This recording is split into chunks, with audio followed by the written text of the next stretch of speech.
अस्सलामु अलैकुम रहमतुल्लाहि व बरकातुहू। हाज़रीन प्रोग्राम, असातिज़ा, सदर साहब, उमर साहब, मेरे दोस्त अहबाब, आज मुल्क की 74वीं जमे जमहूरियत का दिन है। 1950 में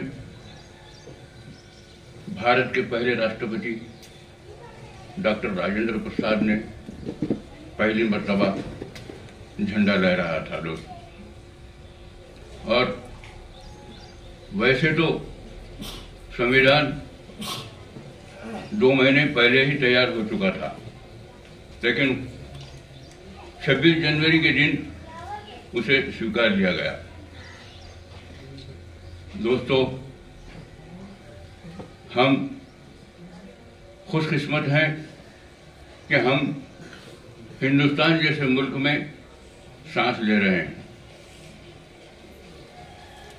हम अल्लाह से दुआ करते हैं कि हमारे मुल्क में चैन अमन कायम रहे। अल्लाह ताला से हमेशा ये दुआ करते रहेंगे।